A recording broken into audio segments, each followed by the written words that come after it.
할렐루야. 3월 1일 수요일 새벽 기도를 시작하겠습니다. 사도신경으로 우리의 신앙을 고백하시겠습니다. 나는 전능하신 아버지 하나님 천지의 창조주를 믿습니다. 나는 그의 유일하신 아들 우리 주 예수 그리스도를 믿습니다. 그는 성령으로 잉태되어 동정녀 마리아에게서 나시고 본디오 빌라도에게 고난을 받아 십자가에 못 박혀 죽으시고 장사된 지 사흘 만에 죽은 자 가운데서 다시 살아나셨으며 하늘에 오르시어 전능하신 아버지 하나님 우편에 앉아 계시다가 거기로부터 살아있는 자와 죽은 자를 심판하러 오십니다. 나는 성령을 믿으며 거룩한 공교회와 성도의 교제와 죄를 용서받는 것과 몸의 부활과 영생을 믿습니다. 아멘. 찬송가 92장 찬양하시겠습니다. 찬송가 92장입니다. 위에 계신 나의 친구 그의 사랑 지극하다. 이는 예수 그리스도 나의 구주 나의 친구 사랑하는 나의 친구 늘 가까이 계시도다. 그의 사랑 놀랍도다. 변함없는 나의 친구 나를 위해 죽으시고 나를 구원하셨으니 기쁨으로 경배하며 찬양하리. 나의 친구 사랑하는 나의 친구 늘 가까이 계시도다. 그의 사랑 놀랍도다.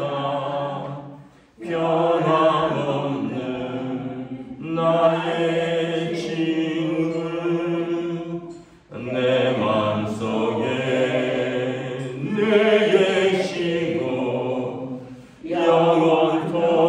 영원토록 함께하네. 가지 되어 하나 되리 포도나무 나의 친구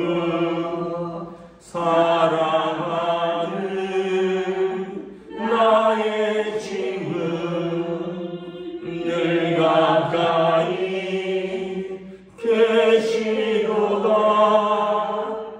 그의 사랑 놀랍도다. 변함없는 나의 친구 그날이와 황금길에 그의 영광 바라보며 그의 발로 날아들 때 만나보리. 나의 친구 사랑하는 나의 친구 늘 가까이 계시도다. 그의 사랑 놀랍도다. 변함없는 나의 친구. 아멘. 오늘 우리 주신 하나님 말씀은 구약성경 사무엘상 18장 1절부터 9절까지 말씀입니다. 사무엘상 18장 1절부터 9절까지 말씀입니다. 다 찾으신 줄 알고 저와 여러분들이 한 절씩 교도하도록 하겠습니다. 다윗이 사울에게 말하기를 마침에 요나단의 마음이 다윗의 마음과 하나가 되어 요나단이 그를 자기 생명같이 사랑하니라. 그날에 사울은 다윗을 머무르게 하고 그의 아버지의 집으로 다시 돌아가기를 허락하지 아니하였고, 요나단은 다윗을 자기 생명같이 사랑하여 더불어 언약을 맺었으며, 요나단이 자기가 입었던 겉옷을 벗어 다윗에게 주었고 자기의 군복과 칼과 활과 띠도 그리하였다. 다윗은 사울이 보내는 곳마다 가서 지혜롭게 행하매 사울이 그를 군대의 장으로 삼았더니 온 백성이 합당히 여겼고 사울의 신하들도 합당히 여겼더라. 우리가 돌아올 때 또 다윗이 블레셋 사람을 죽이고 돌아올 때에 여인들이 이스라엘 모든 성읍에서 나와서 노래하며 춤추며 소고와 경세를 가지고 왕 사울을 환영하는데, 여인들이 뛰놀며 노래하여 이르되 사울이 죽인 자는 천천히요 다윗은 만만이로다 한지라. 사울이 그 말에 불쾌하게 심히 노하여 이르되 다윗에게는 만만을 돌리고 내게는 천천만 돌리니 그가 더 얻을 것이 나라 말고 무엇이냐 하고 함께 읽습니다. 그날부로 사울이 다윗을 주목하였더라. 아멘. 할렐루야. 오늘 또 새날이 시작되었습니다. 우리 주님 주시는 은혜와 평강이 가득하시길 축복합니다. 어느덧 3월 1일입니다. 3월의 첫째 날입니다.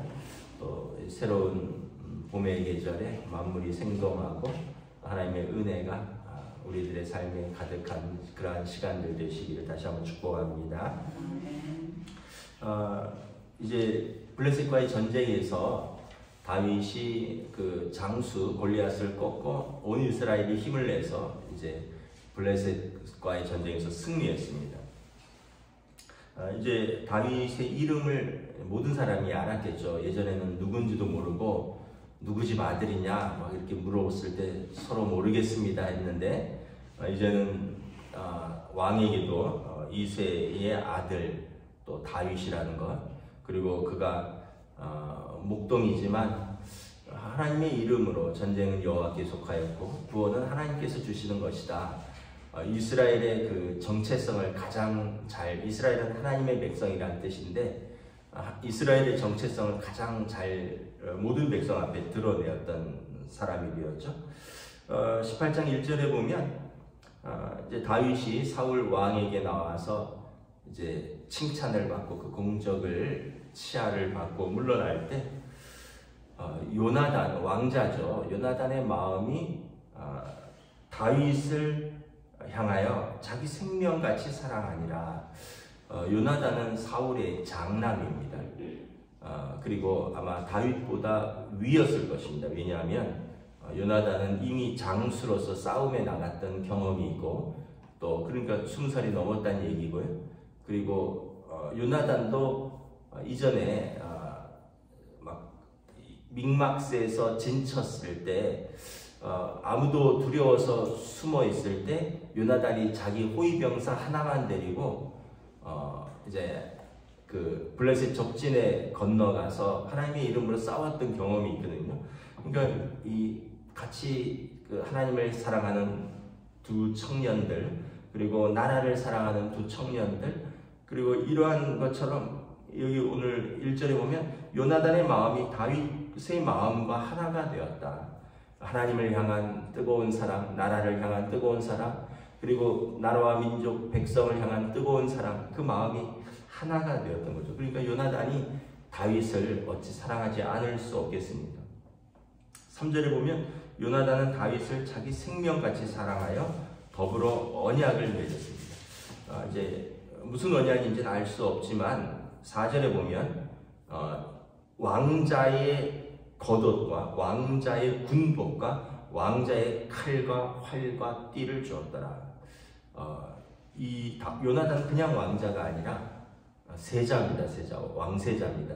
다음 왕이 될 사람이죠. 왕의 장남인데 자기 겉옷, 갑옷, 또 자기의 칼과 활과 자기 무기를 다 준 걸로 봐서 아마 그 의형제를 맺은 것으로 보입니다. 그래서 우리가 잘 아는 다윗과 요나단 하면 그 뜨거운 우정, 그리고 하나님 앞에서 남자들의 그런 어떤 그 우정을 잘 보여주는 거죠.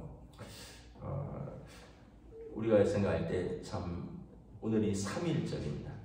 3.1절에 여러분 우리가 나라와 민족을 위해서 분연히 일어섰던 일제치하에 많은 열사들이 있죠.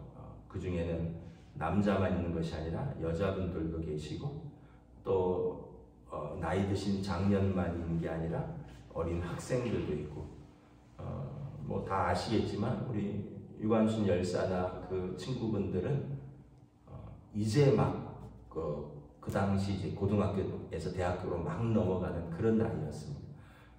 만 20살도 안 되는 그런 여학생들. 그때 그런 기사들을 보면 선생님들이 그 학교에서 막았다 그래요. 너희들 너무 어리다. 조금 나중에 해도 된다. 만세운동 할 때. 근데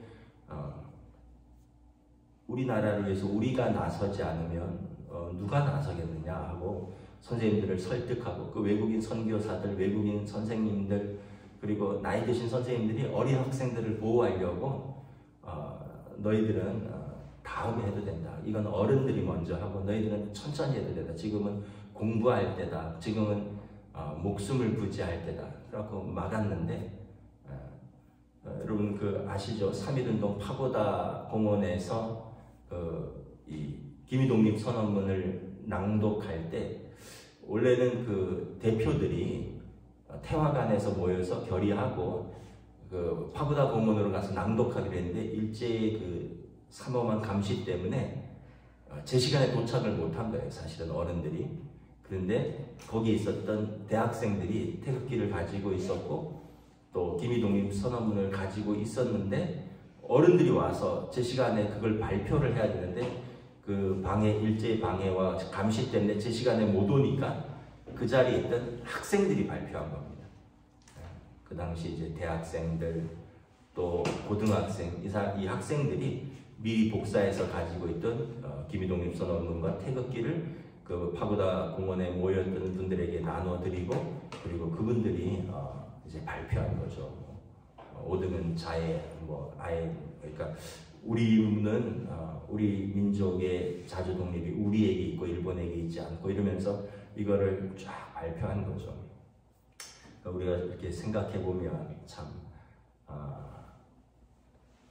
우리나라에 중요할 때 뭐 물론 어른들이 나라의 경제와 또 안정과 많은 것들을 했지만 보면 젊은 학생들이 참 많은 일들을 했었습니다. 지금까지 민주화의 과정에서도 그렇고 보면 이렇게 대학생들이 또 때로는 고등학생들도 그러니까 아마 다윗과 요나단이 그랬던 것 같아요. 그 마음에 하나 되었다. 하나님을 향한 뜨거운 사랑 그리고 나라와 민족을 향한 뜨거운 사랑. 이 한 목숨 요나단도 그랬잖아요. 그때 이스라엘과 블레셋이 진치고 아무도 못 나갈 때 자기 병사 하나만 데리고 하나님의 이름으로 적진으로 홀로 나갔던 요나단. 근데 다윗을 볼 때 그 마음이 얼마나 뜨거웠겠습니까? 또 요나단도 그러했지만 자기도 블레셋의 골리앗 앞에서는 요나단도 못 나갔잖아요. 뭐 여러 가지 이유가 있었겠지만 골리앗이 워낙 장대하니까 뭐 3m가 넘은 장수다 보니까 못 나갔는데 다윗이 그 어린 다윗이 하나님의 이름으로 만군의 여호와 네가 멸시하는 만군의 여호와의 이름으로 내가 나아가리라 하면서 나갈 때 요나단의 마음이 얼마나 뜨거웠을까. 그래서 다윗과 요나단이 그날의 마음이 하나가 되었고 의형제가 되었던 것 같아요. 나중에 다윗의 사울의 딸 미갈은 이제 사울의 둘째 딸인데 아마 요나단의 동생이겠죠. 여동생, 자기 여동생을 이제 다윗에게 주고 다윗이 또 요나단과 또 이렇게 천하매부간이 되는 거죠. 자, 그런데 문제는 이제 사울이에요. 사울은 사실은 다윗을 그날 이제 높이 세웠습니다. 다윗을 굉장히 높였죠. 2절에 보면 사울도 다윗을 이제 아버지의 집으로 돌아가기를 허락하지 않고 그를 중용하기 시작했습니다. 5절에 보면 사울이 그를 군대의 장으로 삼았더라. 그러니까 어리지만 그의 그 믿음과 그의 용기와 또 그의 그 전쟁에서의 공을 생각해서 군대의 장관을 삼았습니다. 그리고 사울과 모든 신하들도 그 전쟁에서의 승리는 다윗 때문이니까 이를 합당하게 여겼습니다. 근데 이제 문제는 뭐냐면 6절에 이제 군인들이 전쟁을 마치고 이제 돌아올 때 거의 개선 행진을 할 거 아니에요. 큰 전쟁에서 이겼으니까. 그래서 이제 그 여인들이 성읍에서 나와서 소고와 우리로 말하면 꽹과리나 소고는 조그만 북 같은 거죠. 막 두드리면서 전쟁에서 고생하고 승리한 왕과 병사들을 환영을 하는데 문제는 이제 노래를 이렇게 했다는 거죠. 7절에 사울이 죽인 자는 천천히요 다윗은 만만이로다. 이 소문이 벌써 다 이렇게 백성들 사이에 퍼졌던 것 같아요. 아무도 못 나갈 때 다윗이 나가서 골리앗을 쓰러뜨렸더라. 다윗이 가는 곳마다 전쟁에서 이겼더라. 그래서 사울도 용사지만 다윗은 더 큰 용사더라. 이런 의미겠죠. 사울이 죽인 자는 천천히요 다윗은 만만이로다. 백성들은 사실 참 너무 기쁘고 또 좋아서 그렇게 노래를 불렀던 것 같아요. 이스라엘 사람들은 참 노래 부르는 걸 좋아합니다. 우리 지난주에 우리 민경찬 목사님이 찬양에 대해서 설교하면서 이스라엘의 하나님은 이제 말씀으로 천지를 창조하셨는데 그 말씀에 운율이 있다. 히브리어는 이렇게 운율이 있습니다. 중국어가 이렇게 성조가 있잖아요. 4성조가 있어서 이렇게 1성, 2성, 3성, 4성에서 높낮이가 있거든요. 그 중국 사람들은 말하는 걸 보면 막 이렇게 노래하는 것 같고 그래서 막 또 시끄럽듯이 우리처럼 잔잔하게 말하는 그런 것도 있지만 우리도 뭐 지방에 어디 경상도나 전라도 분들 보면 사투리가 있으니까 이렇게 높낮이가 있는 것처럼 히브리어도 그런 게 있습니다. 그래서 이 사람들은 노래를 즐겨합니다. 애굽에서 나와서 홍해를 건넜을 때 미리암과 그 여인들이 소고를 가지고 노래를 불렀습니다. 하나님을 찬양했죠. 말과 그 탄 자들을 바다에 던졌더라 이러면서 찬양을 하죠. 이 이스라엘의 여인들이 전쟁에서 수고하고 돌아온 장수들, 자기 아들들, 아버지들 그리고 왕과 그 군인들을 막 돌아오는 그 입구에서 우리로 말하면 지금 광화문 광장에서 카퍼레이드 같은 걸 하면서 막 악기를 두드리면서 춤추고 노래하는데 그런데 이제 이게 왕의 귀에 거슬린 거예요. 사울이 죽인 자는 천천히요 다윗은 만만이로다. 사울이 그 말을 매우 불쾌하게 여겼습니다. 그리고 심히 노했습니다. 불쾌하게 여긴 것 넘어서 마음에 분노가 쌓였어요. 그러면서 하는 말이 뭐라고 하냐면 8절에 뭐라고? 다윗은 만만이고 나는 천천이라고. 그러면서 그럼 그가 이제 얻을 것은 나라를 얻을 것 말고 뭐가 있겠느냐? 나라를 얻는다는 것은 왕이 된다는 거죠. 그럼 이제 남은 것은 그가 왕이 되는 것밖에 없겠네. 내가 왕인데 다윗을 왕으로 삼겠느냐? 이런 마음이 든 거죠. 그리고 그날 이후로 사울이 다윗을 주목하니라. 이제 다르게 바라보기 시작을 했다는 것입니다. 이제 같은 사건을 두고 요나단과 사울의 그릇됨이 다른 거예요. 요나단은 이렇게 훌륭한 장수가 우리나라에 있다니, 이렇게 믿음이 있는 청년이 우리나라에 있다니, 자기 생명처럼 사랑하고 의형제를 맺고, 나중에 요나단이 그런 이야기를 해요. 자기 아버지가 다윗을 미워하니까 너가 잘못이 없는 걸 안다. 그리고 이스라엘의 왕이 될 사람은 내가 아니라 너다. 그래서 생명을 보전하라 하면서 요나단이 다윗을 숨겨주고 다윗을 피신시켜줍니다. 자기가 왕세자인데 이스라엘의 왕이 될 사람은 내가 아니라 너다. 하나님이 너를 선택하셨다. 요나단은 정말 하나님의 사랑하고 그리고 하나님의 뜻에 순종하고 다윗을 생명처럼 사랑하였던 그런 사람인가 하면, 반면에 사울은 누구보다도 큰 공을 세우고 나중에 자기 딸을 주고 자기 사위가 되었고 장수 중에 장수인 다윗, 자기에게 충성하는데 그날부터는 다윗을 째려보기 시작했다는 거죠. 야, 얘가 이제 사람들이 얘를 높이는구나. 내가 아니라 얘를 높이는구나. 그러면서 시기하고 질투하는 거죠. 여러분, 시기하고 질투하면 어떻게 되죠? 자기는 불쾌하고요. 남은 불편해집니다. 그래서 뭐 그런 무슨 영화인지 드라마 제목도 있죠. 타인은 지옥이다. 자꾸 어떤 사람 생각하면서 살면 그게 지옥인 거예요.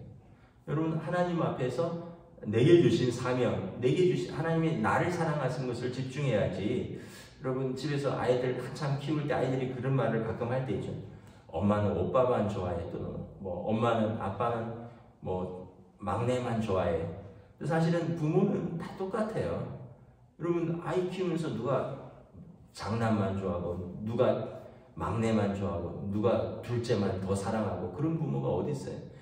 부모는 다 똑같은데 단지 장남이니까 좀 믿음직하고 첫사랑이니까 먼저 봤으니까 그런 건 좀 있죠. 그리고 막내다 보니까 조금 나이 더 들어서 위로 줄줄 낳고 이제 실수도 있고 하다가 이제 막내 나니까 이제 더 시행착오도 있고 더 예뻐 보이는 것도 있고 또 저희 집은 또 먼저 군대 갔으니까 둘째가 더 마음에 애틋한 것이 있고 그런 거지 누굴 더 사랑하고 있는 건 없잖아요. 근데 이제 아이들이 커가면서 이제 자연스럽게 부모의 마음을 아는 거지. 근데 이 아이들이 커서도 예를 들어 커서도 결혼해서도 30, 40, 50대서도 노년의 부모에게 아버지는 평생 형님만 사랑했습니다. 엄마는 평생 막내만 사랑했습니다. 그렇다면 그 부모가 문제 있는 거고요. 또 자녀도 문제 있고 그 가족은 뭔가 문제가 있다는 거죠. 역기능 가정이라는데 가정이 기능을 제대로 못했다는 거죠. 대표적으로 이제 이삭 가정이죠. 이삭이 두 아들 쌍둥이를 낳는데 아버지는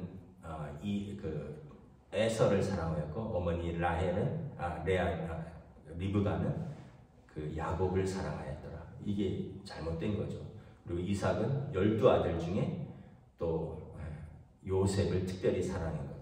그래서 여러분 형제를 골고루 사랑해야 되는데 하여튼 뭔가 이렇게 여러분 우리 마음에 시기, 질투, 미움이 생기면 일단 내가 불편해집니다. 그리고 상대방은 이제 나는 불쾌해지고 상대방은 불편해지는 거죠. 그래서 여러분 외식이라는 게 뭐냐면 자꾸 타인을 의식하는 거예요. 바리새인과 서기관들 기도할 때도 나는 저 사람들과 같지 않습니다. 나는 이렇게 기도합니다.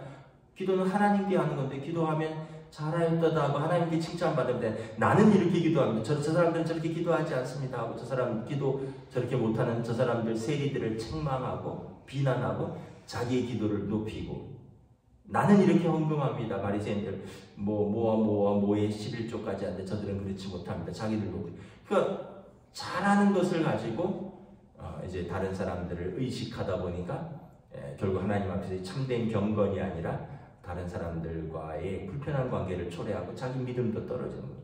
사울은 다윗을 높이면 자기도 높아지는 거죠. 나한테 이렇게 훌륭한 신하가 있다니, 나한테 이렇게 훌륭한 장수가 있다니, 그럼 고마운 거죠. 저희 교회는 가끔 부교육자들이 설교를 하셔요. 그러면 제가 가끔 이제 우리가 세대 통합 예배를 하고 그리고 또 이러다 보니까 우리 또 청년들이나 또 어린 학생들한테도 이렇게 가끔 이제 피드백을 받아볼 때가 있어요. 그러면 우리 청년들이나 또 학생들은 되게 솔직하니까 어른들은 그래도 또 체면 세워주느라고 그래도 우리 목사님만 한가요? 이러는데 이 어린애들은 솔직해요. 지난번에 우리 민 목사님 설교할 때 정말 큰 은혜 받았어요. 지난번에 우리 박형은 목사님 설교할 때 정말 부흥회하는 것처럼 막 가슴이 뜨거워졌어요. 우리 김혜리 전사님 설교하는데 그냥 이해가 팍팍 됐어요. 목사님 설교는 좀 어려운데 너무 쉽게 와닿았어요. 근데 솔직히 말하면 저는 별로 불편하지 않습니다.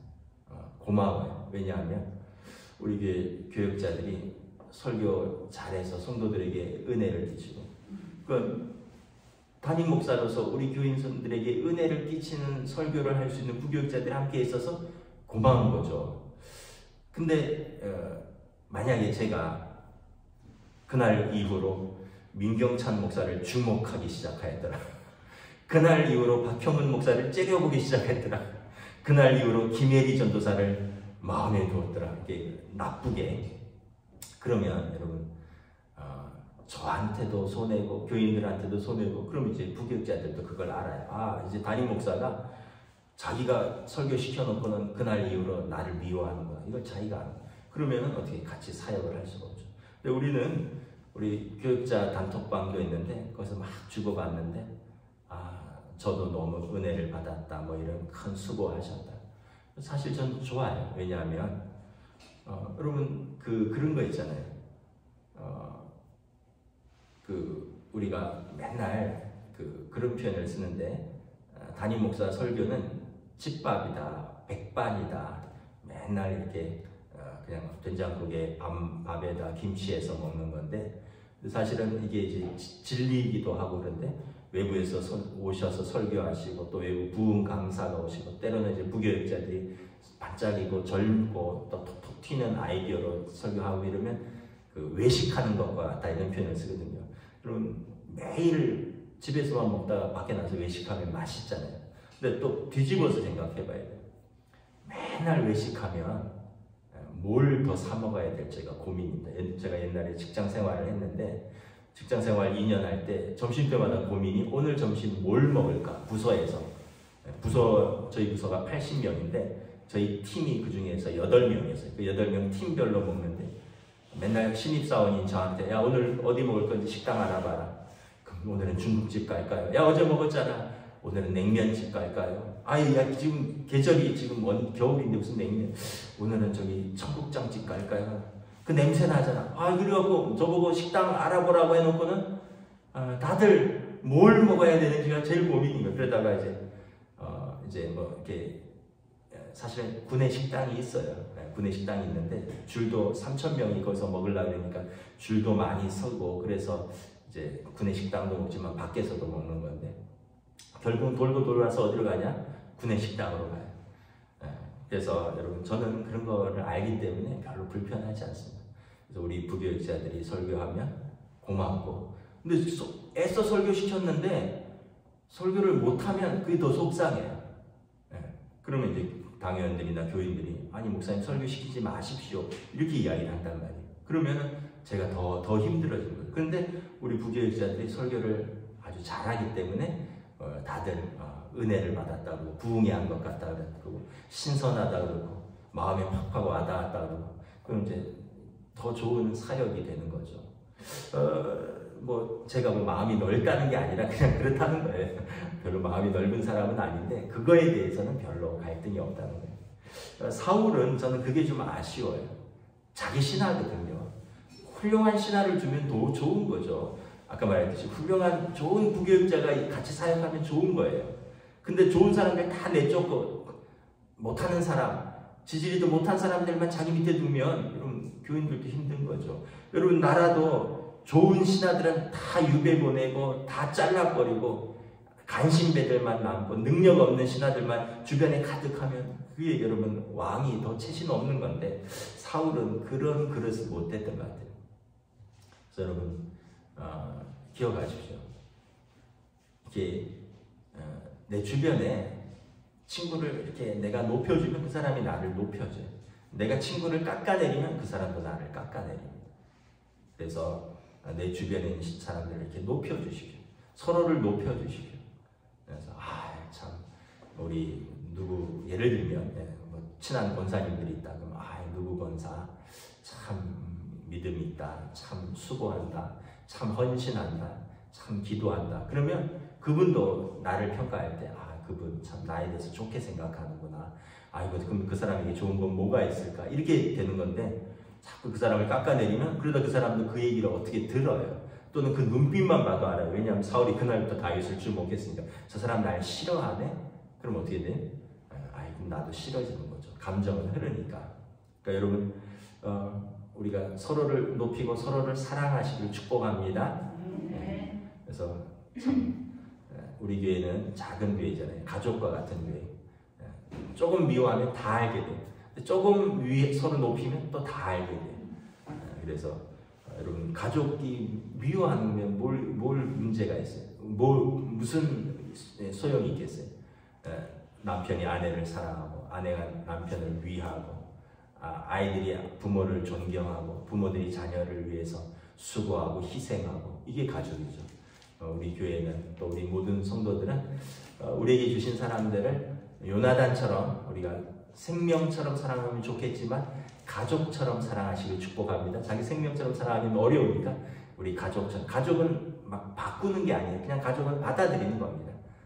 가족은 바꿔서 내 마음대로 하는 게 아니라 가족은 그냥 받아들이는 거예요. 여러분 우리 모두가 우리에게 주신 사람들을 사랑하고요, 또 인정하고 높일 때 하나님께서도 우리를 높이고 그들도 우리를 사랑할 줄 믿습니다. 요나단과 다윗의 그릇됨을 보는 것입니다. 기도하겠습니다. 하나님 은혜를 감사합니다.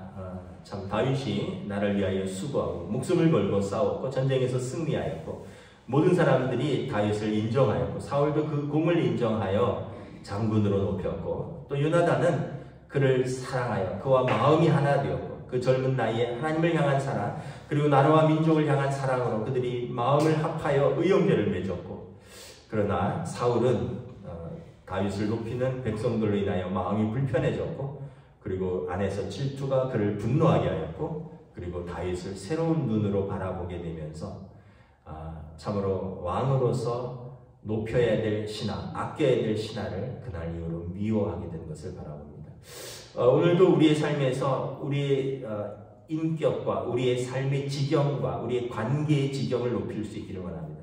다른 사람을 깎아내리고 다른 사람을 미워하면 내가 높아지는 것이 아니라 나도 낮아진다는 것을 생각하고 다른 사람을 높이고 사랑하면 또 그 사람도 나를 높이고 사랑하고 또 그런 모습 속에서 사람들이 우리를 함께 서로 높이고 사랑하는 것을 바라봅니다.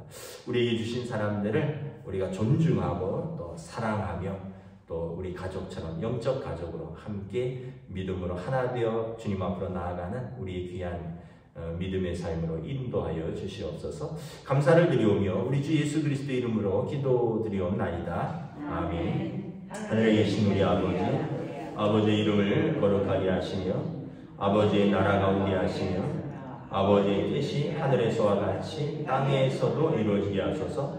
오늘 우리에게 일용할 양식을 주시고 우리가 우리에게 잘못한 사람을 용서하여 주는 것 같이 우리 죄를 용서하여 주시고 우리를 시험에 빠지지 않게 하시고 악에서 구하소서. 나라와 권능과 영광이 영원히 아버지의 것입니다. 아멘.